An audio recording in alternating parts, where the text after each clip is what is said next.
Hi, everyone. My name is Jokima Hiller. I am one part of the book writing, educating, and training duo Bet on Hospitality.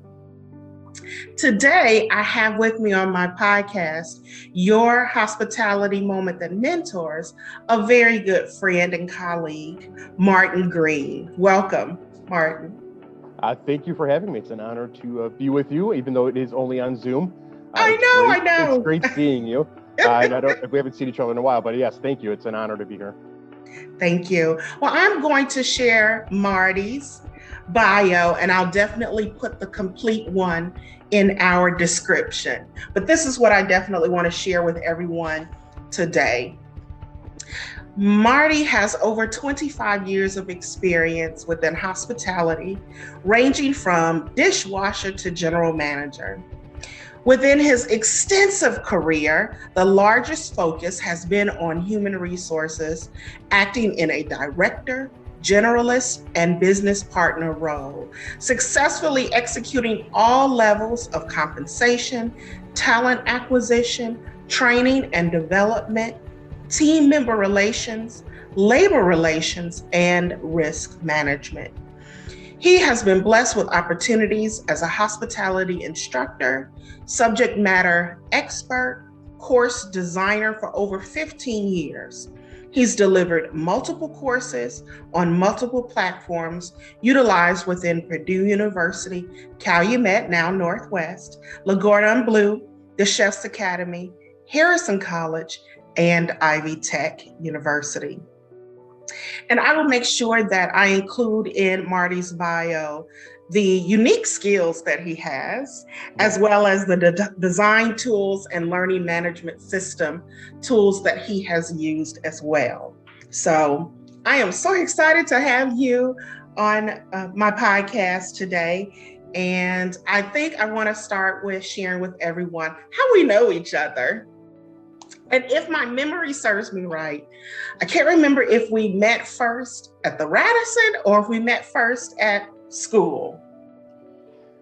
For my recollection, I remember, and this is, I think, a great story myself, but and I love to tell stories, obviously. I think we met at Purdue Calumet at that time, now Purdue Northwest. It was Jokima's lab. So in that structured program, we had a lunch class and a dinner class. It was Jokima's dinner class. I do believe your partner was Gary Russell. Yes, I remember Gary. We're Facebook friends. Yes, and Gary and I shared some time together at White Lodging. But I was a lowly little sophomoric child at the time, and I just remember assisting in your guys' lab, and and I don't mean that to be overly dramatic, but how blown away I was with your leadership style, your complete total detail orientation. Mind for detail, and how great an experience it was coming into that class. Being younger, you were almost threatened with your life by one of the mentors I'll talk about today for fear you're going to screw something up. And both you and Gary just made it just a seamless process, and just a great experience for me. And always was front of mind when I was going through and saying, well, this is how I want mine to be, or this is how I wanted the girl to be.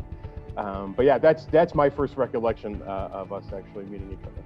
That is awesome. I don't think you've ever told me that story before. No, I don't think so. But All right. Great times. Well, I think we then went on to work for the Radisson, probably at the same time. Mm-hmm. The Radisson in Merrillville, Indiana.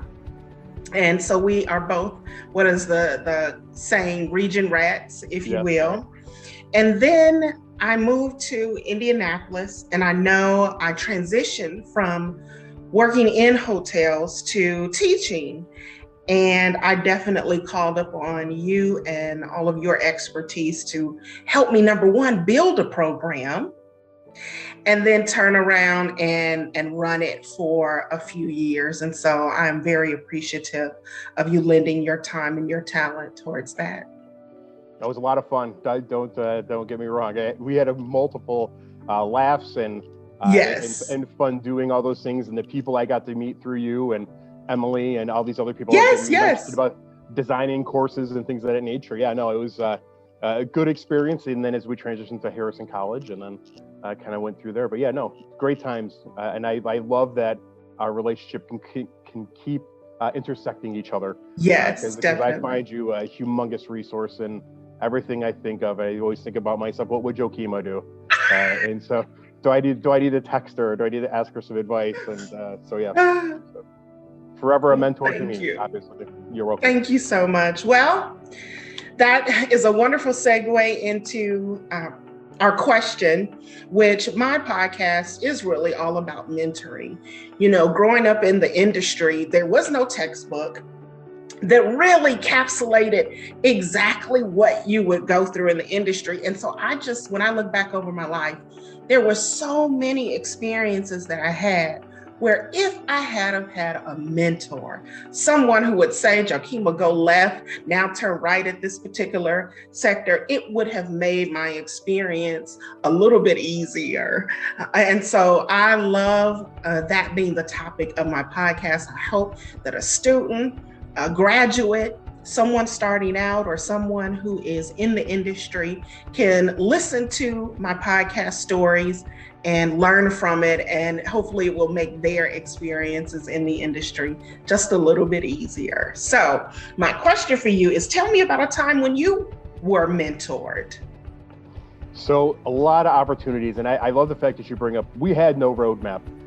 There for sure was no way of looking at anything. There were no YouTube videos, there were no TED Talks, there were no nothing we could go to except each other, really. I mean, and kind of learn, and being region rats, you know, obviously we all kind of intersected somewhere around the world, usually the Radisson. Sure. But how we learn from each other. So a couple of great examples, and I know one of them for sure impacted your life.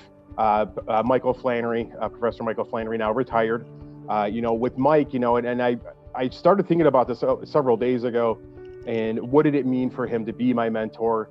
And a lot of it, you know, with Mike and I, you know, I remember coming in as a freshman and Mike talking at probably the intro to hospitality class, and just being like, that's it. This is it. I've made the right choice. I want to be him. Like, I want to do this forever. And he and I laugh oftentimes. I think he forgets the stories he tells us, but stories I learned from, and how I apply those to my own career. So we still are in touch, and we still laugh about those things. But, you know, his undying commitment to the business and his craft is what I learned. You know, as I got older through the program, you know, Mike convinced me to go on to graduate school, which I did. And then he invited me my senior year to teach with him at Cornell University at their professional development program. And that is where I really learned how much dedication he had for everything. Because no matter how many hours we spent talking about internal controls or talking about financial accounting and financial management for this class, we would sit for hours and hours before the students would get there. And these are international students. So, I mean, they weren't student age, they were all adults in their careers. So how many hours afterwards we would sit and go through PowerPoint. Let's age myself a little bit more. PowerPoint was still pretty new. Everyone's like, what is that supposed to mean? Well, PowerPoint was relatively new, and we had cheesy clip art. But you know, those were the things that we would go through. And he'd say, nope, you know what? I don't like that word here. I want to tweak this or do that. And then being at the age that I was, to have him look at me and say, well, what do you think?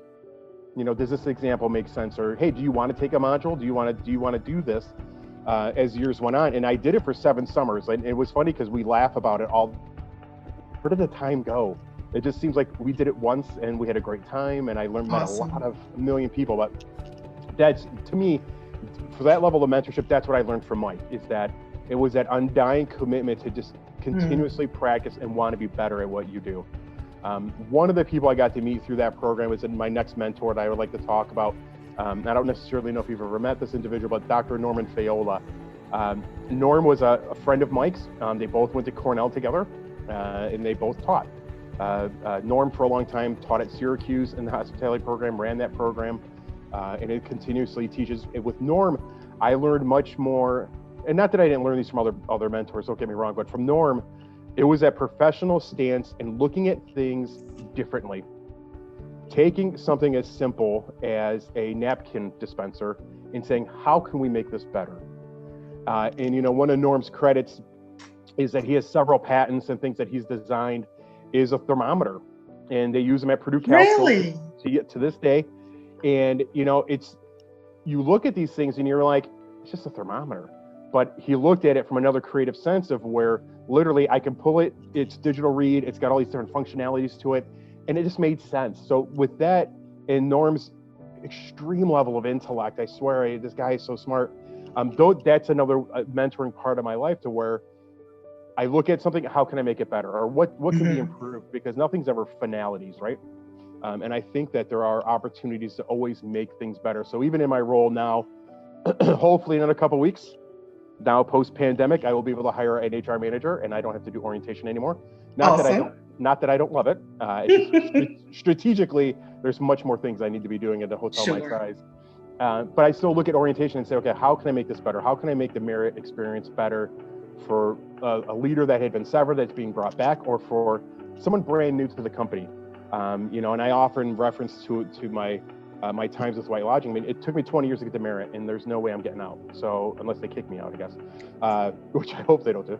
But those are the things I take, from both Mike and Norm. My next one is a general manager that I had an honor to work with. He was international. His name was Richard Smith. And Richard came through, and I'm not going to lie, I was the director of human resources at the time. I had kind of taken over John Shapansky, who's another individual that has touched both our lives. Yes. And I was no John Shapansky. I could never level to that man's status. But I remember Richard's and my initial meetings did not go well. We were at each other's throats. His more than mine. He was at mine more than And what I learned with Richard is that how to really look at things in a different way, in the sense of how business is done. So not necessarily as a product, but as a business. Richard, coming from Europe, had a very different management style. It was a very unique style that if anyone's listening and watching this, I can only share with you over drinks because it's very different, the management style in Europe than it is in the United States. Sure. And that's where a lot of our conflicts kind of came in, because I was much more of the, you can't say that. It's just not right. You just can't say that. And so we had a humongous blow up, I remember. And then after that, we were best friends. We still talk to this day. He's now back in England. But with Richard, what I learned was the finer things about the industry and how that, you might not have a luxury hotel, but that doesn't mean you can't make it luxury, that you can't make those experiences. Right. Still a memorable moment for those guests. He was the first real leader I ever had that helped me even design my own personal brand. Oh. And as silly as it sounds, and some people would take this in a more, I don't know what kind of word I want to use, but they would take it more personally. But, my personal brand of how I dressed and how I looked and how I presented myself, the cadence in which I spoke.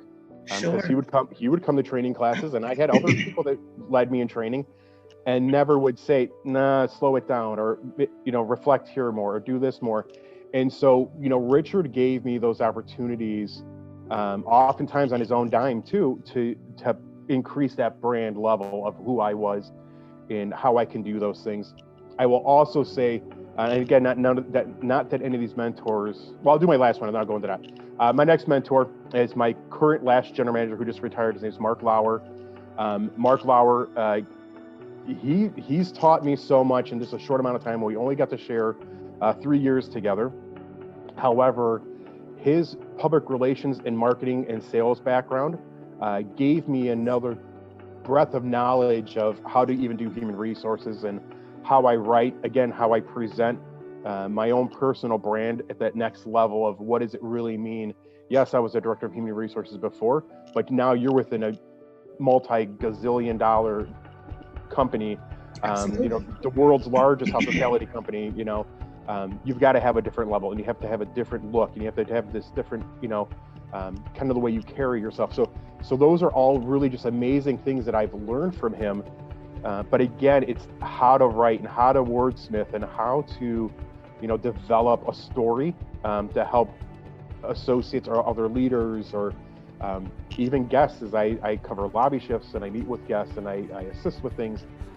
He's also taught me just a lot of things, and even how I need to look at things differently. I do a lot of investigations, fortunately or unfortunately. I don't mind doing them. I like it actually, but sometimes they're just not for a good thing. But how do you do that, and how do you propose that, and how do you look at the document I've basically written off the cuff, and then reread it again and reformalize it and kind of make it sound more professional? Because oftentimes I've been told I write like I talk, and so that's not always the best. And so, and again, I've never taken any of this personal. I take everything from a mentoring side of wanting to be better, and looking at who I feel the gold standard is, in this business. And, I've had a lot of fortunate experiences. I've met Mr. Marriott. I've met David Marriott, who I had a hilarious encounter with. I unfortunately never got to meet Arnie Sorensen, who's passed a couple of years ago. Yes. But again, those individuals and how you look at what that gold standard is, Mark has helped me get that. And all four of them kind of put together, always, I knew at every stage in my career, were my champion, my forever champion. And, during the pandemic, I don't think anybody can really relate unless you've been through the industry and what really happened. The hotel was closed for close to 18 months. It was only myself and maybe 5 other leaders in the building, as well as some engineers and security to make sure the building didn't collapse. But in having those tough conversations and having to field those phone calls and wanting to desperately bring everybody back with every inch of my soul and heart, but you just couldn't. There was just nothing going on. And even as we are today, and I referenced this at Mark's retirement parties, that every step and every day it was, we've got to keep the team together. How do we build a better mousetrap? How do we bring everybody back and get back to what we know how to do? And we were fortunate to have really receptive owners that felt the same way. And that when we opened slow. We're used to being a 70-80% OC house. Yesterday we were 9%. So out of 1,200 some odd rooms, and you've only got 100 people sitting in your hotel, it's real quiet. But that championing sense, and all throughout my career with Mike and Norm and Richard and Mark now, that's what a true mentor is. A true mentor is someone that is your champion. Someone that is there for you. Thank you. It's someone that's there for you. They're not that person that when you call them, they say, hey, can I call you back? It doesn't matter. They stop, they talk.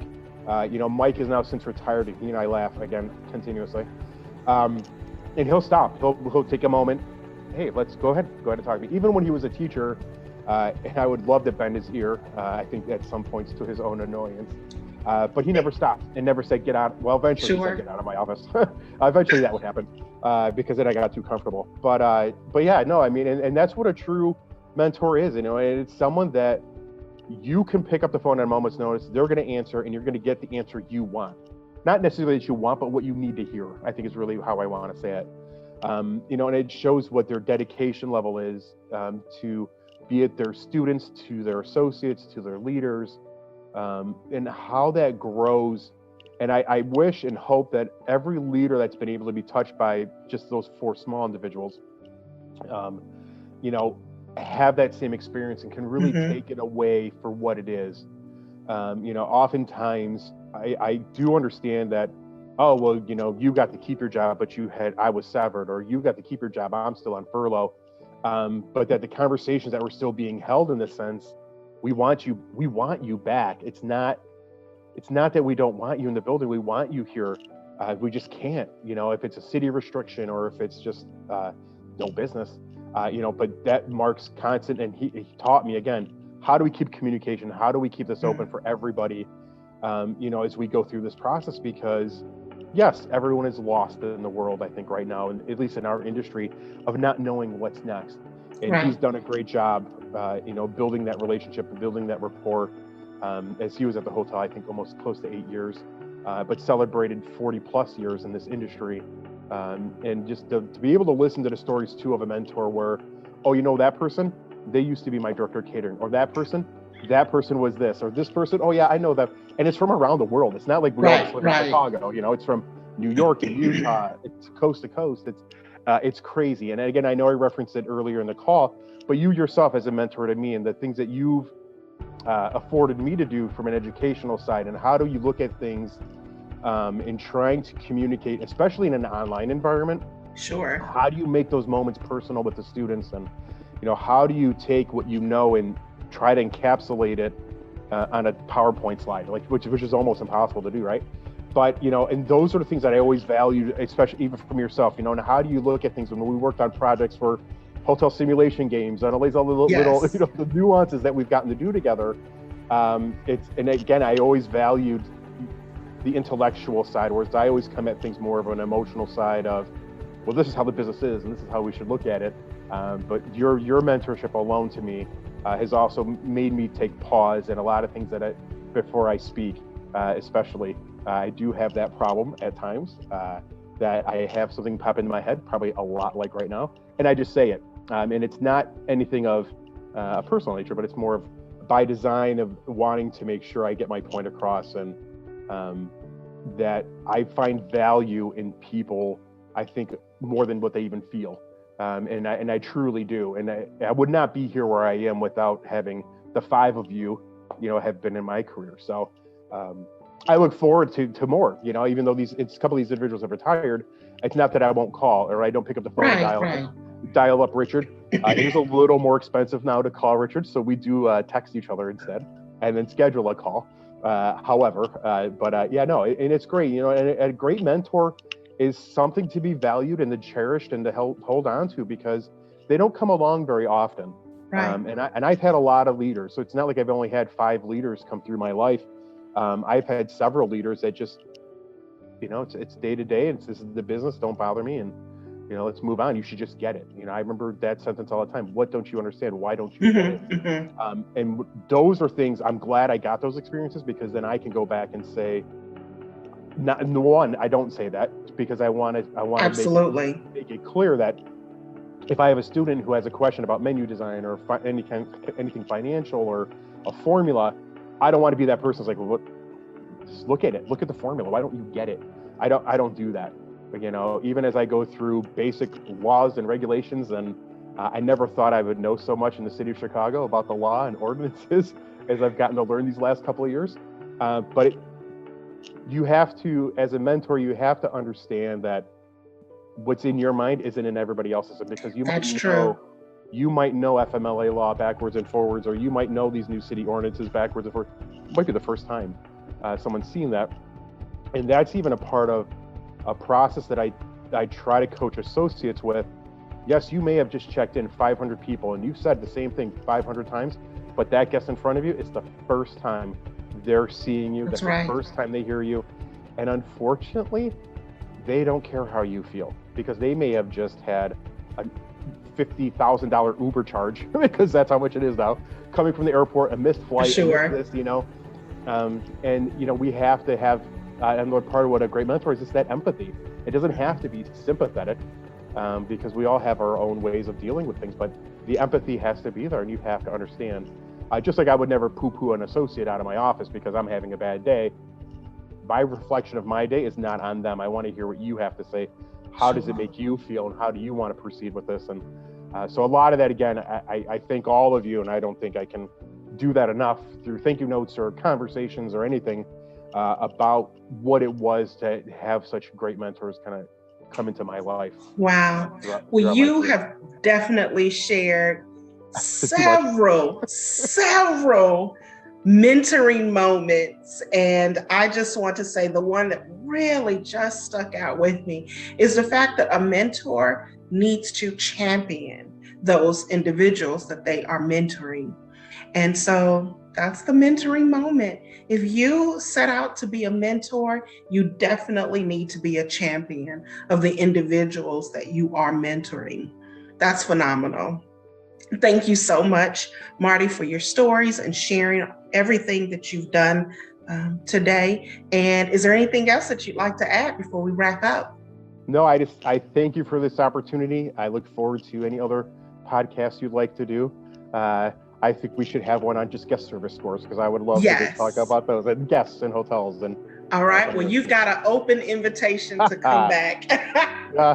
Thank you. It's great. Again, I know we started off early. It's great to see you. It's great to be a part of this, and that we continuously are able to intersect our careers. And I look forward to anything else that you need from me, because you've absolutely provided a multitude of opportunities for myself. So thank you for being a great mentor.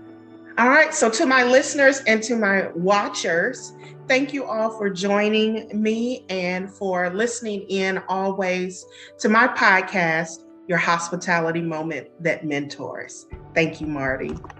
Thank you.